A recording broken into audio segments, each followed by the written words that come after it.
नमस्कार दोस्तों, पंजाब 35 चैनल पर आपका स्वागत है। तो आइए शुरू करते हैं हम बीजेपी अंधभक्त और सपोर्टर्स के बेमिसाल लॉजिक से। इन मोहतरमा का लॉजिक ऐसा है कि 2 और 2 22। ये कह रही हैं कि बृजभूषण ने जो पहलवान बेटियों का शोषण किया रात को बुलाकर, तो इन मोहतरमा में कौन सी कमी थी जो इनको नहीं बुलाया। कभी कभी तो बहुत हंसी आती है इन ऐसी औरतों पर, और दुख भी लगता है कि भारत की नारी होकर ये बेटियों के बारे में ऐसी बातें कर रही हैं। ये बताइए, महिला पहलवान जो हैं उनसे क्या हम लोग बेकार हैं? कहने की बात तो ये है, क्या बुरे हैं? क्या हम लोग को आधी रात पिछलारा बुला नहीं सकते? हमारे पास तो कोई पावर अटॉर्नी नहीं है, हम कुछ भी उनके ऊपर खिलाफत नहीं कर सकते हैं। क्या हमको रात में नहीं बुला सकते? अभी जो आप कह रहे थे कि मतलब ये महिला पहलवान बार बार धरना क्यों दे रही हैं? ये धरना दे नहीं रही हैं, ये दिलवाया जा रहा है इनको। ये विपक्षी पार्टियां इनको फंडिंग। अगला क्लिप बहुत निंदनीय है। इसमें बागेश्वर धाम के बाबा धीरेन्द्र शास्त्री ने यह कहा कि प्रभु श्री राम जी के 5 पिताजी थे। अर्थ चाहे जो भी हो, पर ऐसा कहना बहुत ही गलत बात है, क्योंकि ना तो ये वेदों में लिखा है ना पुराण में। कैसे भक्तों पर इन जैसों की बातों पर गुस्सा नहीं आता, ये हम कभी भी नहीं समझेंगे। राम जी के 5 बाप थे। 5 कितने? राम जी के 5 पिताजी हैं। विचित्र बात है, स्वीकार करना बड़ा मुश्किल है, पर सत्य बात है। 5 पिता। इसके खिलाफ मोमबत्ती जलानी पड़ेगी। ये अगले वीडियो में देखेंगे कि क्या होता है जब गोदी चाटुकार के सामने बीजेपी की पोल खुल जाती है, तो कैसे ये BND पत्रकार मुद्दे को भटकाने की कोशिश में लगे रहते हैं। ये बाहरी क्यों बोलते हैं आप लोग? बाहरी कौन? बंगाल में। जय हिंद दोस्तों। लगता है कि गुरुदेव रविंद्रनाथ ठाकुर शांति निकेतन में पैदा हुए थे। ये है बाहरी। बहुत तेज हो रहा है कि गुरुदेव शांति निकेतन में पैदा हुए थे। इनको पता भी नहीं है कि रविंद्रनाथ ठाकुर जो इस बांग्ला के एक बहुत बड़े महापुरुष है, अब्बा नहीं मानेंगे। उनका जन्म स्थान क्या है ये उनको पता भी नहीं है।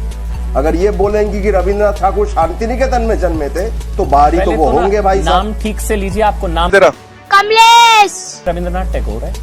नाम ठीक से लीजिए, कम से कम लीजिए, ठीक से नाम नहीं लीजिए। साहब, क्या क्या बोला तूने? नहीं, पहले क्या बोला? चल बोलते थे। मैं वही कह रहा उनका हूँ। नाम है रविंद्रनाथ ठाकुर। सुधांशु त्रिवेदी जुड़ गए हैं, पर वो तो टैगोर ब्रिटिश लोग बोलते थे। मैं वही कह रहा हूँ ना, 1 मिनट। झूठ बोलते हैं, हम मक्कार कहेंगे? नहीं, मक्कार वाली कोई बात नहीं, तो मैं पकड़ा गया, वरना तो चल जाती बात।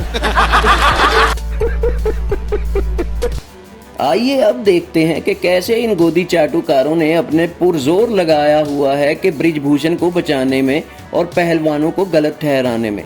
पर इस क्लिप में बृजभूषण ने इन गोदी चाटुकारों की ही बेइज्जती करके रख दी, और छोटी सी बात पे इसको इतना दर्द हुआ, क्योंकि खुद की इज्जत है और दूसरों की पापड़ लिज्जत है।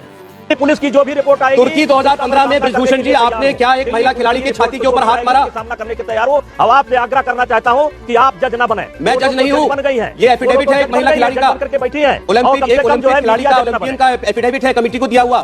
तुर्की 2015 में बृजभूषण जी, उन्होंने आरोप लगाया है कि आपने उनके साथ मारो, हमको जिंदा मत छोड़ो सालो। हम कोई मंदिर का घंटा है कि कोई भी आके बजा जाता है।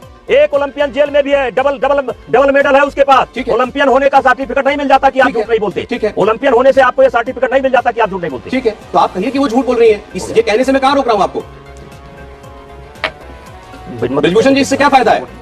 अब थोड़ा हो गया ना आपका। चलिए बृजभूषण जी, इसमें नाराज होने वाली क्या बात है? ये कैमरा बंद करिए। आप एफिडेविट आप कोट करें तो ठीक है, हम एफिडेविट कोट कर रहे हैं, तो क्या दिक्कत है इसमें? बृजभूषण जी, मंत्री जाइए। बृजभूषण जी, किस बात पर उखड़ रहे हैं आप? किस बात पर उखड़ रहे हैं आप बृजभूषण जी? बृजभूषण शरण सिंह जी, किस बात पर उखड़ रहे हैं, मुझे बताएंगे? कैमरा हटवा रहे हैं आप। आइए आगे देखते हैं हमारे सुप्रीम लीडर के कारनामे। आप स्पोक्स पर्सन संजय सिंह ने बताया कि कैसे PM मोदी ने RSS के हेड को भी उद्घाटन पर बुलाया था, पर देश के प्रेसिडेंट को क्यों नहीं बुलाया गया। 97 वर्ष हो गए, आज तक आपने RSS का प्रमुख एक भी दलित और पिछड़ा और आदिवासी समाज से नहीं बनाया। नंबर 1, प्रभु श्री राम के मंदिर के शिलान्यास के मौके पर आप भारत के तत्कालीन राष्ट्रपति को नहीं बुलाते हैं, और आप बुलाते हैं संघ के प्रमुख के। तो संघ के प्रमुख किस राज्य के राज्यपाल थे? संघ के प्रमुख का क्या संवैधानिक पद था जो आपने शिलान्यास के मौके पर उनको बुलाया? उत्तर प्रदेश के राज्यपाल और उत्तर प्रदेश के मुख्यमंत्री को बुलाया, देश के राष्ट्रपति को नहीं बुलाया। और इस मामले में भी आप तत्कालीन राष्ट्रपति श्री रामनाथ कोविंद जी को शिलान्यास में नहीं बुलाते और मौजूदा उद्घाटन में नहीं बुलाते। अच्छा, आर्टिकल 79 क्या कहता है? आर्टिकल 79 संविधान का कहता है कि साहब संसद का मतलब है राष्ट्रपति, राज्यसभा और लोकसभा। महामहिम राष्ट्रपति को अगर इतने सारे राजनीतिक दल सवाल उठा रहे हैं तो बुला लेने में आपको क्या आपत्ति है? आगे देखेंगे कि जो आने वाली फिल्म है सावरकर, जो कि वीर सावरकर के ऊपर आधारित है, तो इन मूवीज के माध्यम से कैसे आपके दिमाग में प्रोपेगेंडा बिठाया जाता है। देखें कैसे इनकी फिल्म के झूठ का कच्चा चिट्ठा खोलेंगे इस वीडियो में। गांधी जी बुरे नहीं थे, लेकिन अगर वो अपनी अहिंसावादी सोच पर अड़े नहीं रहते तो भारत 35 साल पहले ही आजाद हो जाता। जरा सोचिए, हमारा भारत आजाद हुआ 1947 के अंदर। 35 साल पहले यानी 1912 महात्मा गांधी साउथ अफ्रीका से वापस आए इंडिया।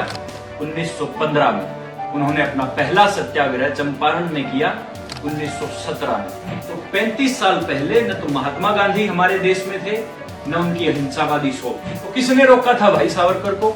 ले लेते आजादी लड़ करके, महात्मा गांधी भी आजाद भारत में वापिस आते।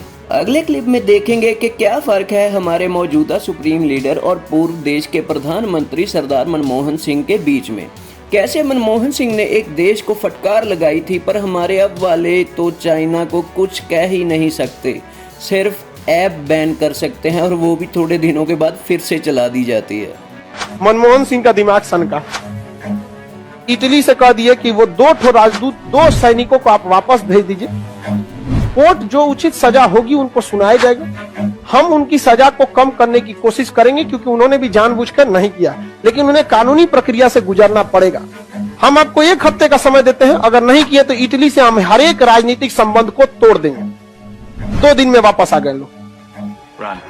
यह बात नरेंद्र मोदी को भी चीन से बोलना चाहिए कि आप गलवान घाटी से पीछे हटिए, वरना $70 बिलियन का व्यापार हम 1 हफ्ता में तोड़ देंगे। आइए आगे हम देखेंगे कि कैसे गोदी मीडिया अब न्यूज चैनल तो रह ही नहीं गए, ये तो अब एक स्क्रिप्टेड WWE के जैसा है या किसी एंटरटेनमेंट खराब मूवी की तरह।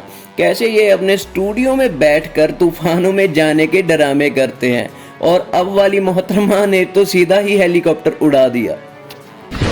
ये देखिए, इस वक्त द्वारका हम पहुंच चुके हैं। गुजरात के द्वारका में इतनी तेजी से हवाएं चल रही हैं कि खड़ा होना भी मुश्किल हो रहा है, क्योंकि बिपरजॉय तूफान जो आ रहा है, बिपरजॉय तूफान जो 150 किलोमीटर की रफ्तार से इस वक्त। और इसी के साथ टाइम्स नाउ अब भारत का ये हेलीकॉप्टर अब पहुंचा है गुजरात के आसमान की तरफ, जो आपको बताएगा कि समंदर का ये विशाल स्वरूप आखिर किस तरह की हलचल बता रहा है। समंदर से अखंड भारत चाहिए, अखंड भारत, ये बोलने वाले अंधभक्त इतना उत्तेजित हो गए, पर जब पत्रकार ने पूछा अंधभक्त जी अखंड भारत है क्या, तो भक्त जी सुन रह गए, क्योंकि यही ज्ञान होता है व्हाट्सएप यूनिवर्सिटी वाला। ना तो इनको पता है कि अखंड भारत क्या है और ना ही इनको पता है कि भारत क्या है। तो भारत वालों को प्राउड होगा भाई, मेरा अखंड भारत हो गया, जितना था उतना मिल गया है। 1 मिनट को अखंड भारत कितना था भाई? मतलब अखंड भारत चाहते हो आप? कितने पड़ोसी देश हैं भारत के? भारत भाई ये सब नहीं पता, बस अखंड भारत चाहते हैं, अखंड भारत चाहते हैं बस। मोदी जी आए उससे बहुत अच्छे दिन आ गए, और 2024, 25, 26 तक के अखंड भारत हो जाएगा और अच्छा दिन आ जाएंगे। अखंड भारत हो जाएगा। भारत चाहते हो? अखंड भारत चाहते हैं, अखंड भारत चाहते हैं, बताइए, कह रहे बहुत बढ़िया अच्छे दिन आए। 25 करोड़ हिंदुस्तान के जो मुसलमान है वो तो तुम तो संभलते नहीं है, और जब अखंड भारत तुम लोग बना लोगे तो 25 करोड़ पाकिस्तान के, 25 करोड़ अफगानिस्तान के और 25 करोड़ बर्मा के आ जाएंगे, 125 करोड़ आ जाएंगे। तुम तो 80 करोड़ है लुंगी लेकर के भागोगे, तब क्या करो? सही कह रहा है। आइए अगले क्लिप में देखेंगे कि कैसे सर संदीप चौधरी बीजेपी प्रवक्ता की सिट्टी पिट्टी गुम करेंगे। कैसे बीजेपी प्रवक्ता और बीजेपी का इतना सा ज्ञान होता है कि उन्हें गणित के बेसिक भी नहीं पता। दर्शकों, सिंपल गणित है, 1 करोड़ लोगों की मौत हो जाए, सबको 4 लाख रुपए मिलते हैं, आंकड़ा कितना होता है? 4 लाख करोड़। सिंपल।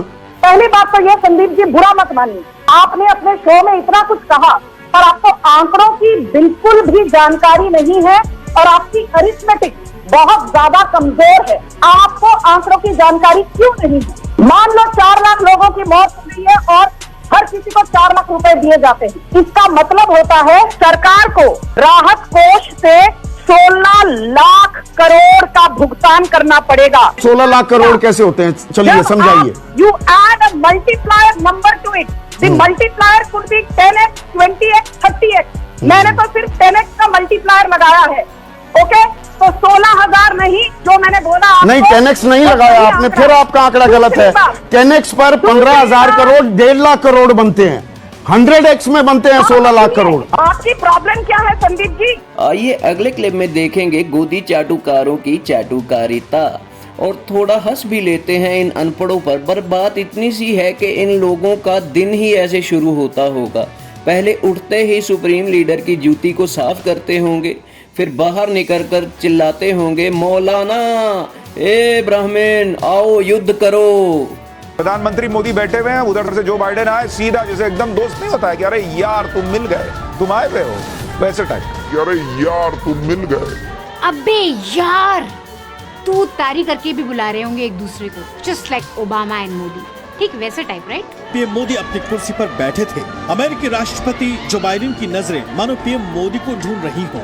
बाइडेन की बेताब नजरें मोदी को ढूंढ रही हैं और फिर ये हुआ। तुम आ गए हो, नूर आ गया।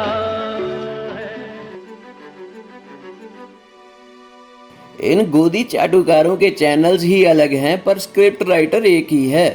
अब एक ने औरंगजेब के ऊपर शो किया तो सारे चट्टू इसके ऊपर शो करने लगे। भाई बख्श दो हमें, पर एक बात ये भी सोचने वाली है कि ये लोग मुगलों पर घंटों के शोज करते हैं, पर हमारे देश का धन दौलत तो अंग्रेज ट्रिलियंस में लूट कर गए थे, फिर भी इन गद्दारों ने आज तक उनके ऊपर कोई शो क्यों नहीं किया? ये बहुत सोचने वाली बात है। औरंगजेब इतना निर्दयी था, इतना क्रूर था कि उसने इस तख्तपोशी के लिए अपने भाई दारा शिकोह का सिर तन से जुदा करवा दिया था। ये कहना गलत नहीं होगा कि औरंगजेब सिर तन से जुदा गैंग का एक एक्टिव मेंबर था। एक और डिस्टर्बिंग न्यूज आई है वहां से। कोल्हापुर में कुछ लोगों ने व्हाट्सएप ग्रुप के स्टेटस में औरंगजेब की फोटो लगाई, औरंगजेब के फेवर में पोस्ट भी डाली। हाल ये है कि वो कौन लोग हैं जो माहौल बिगाड़ना चाहते हैं।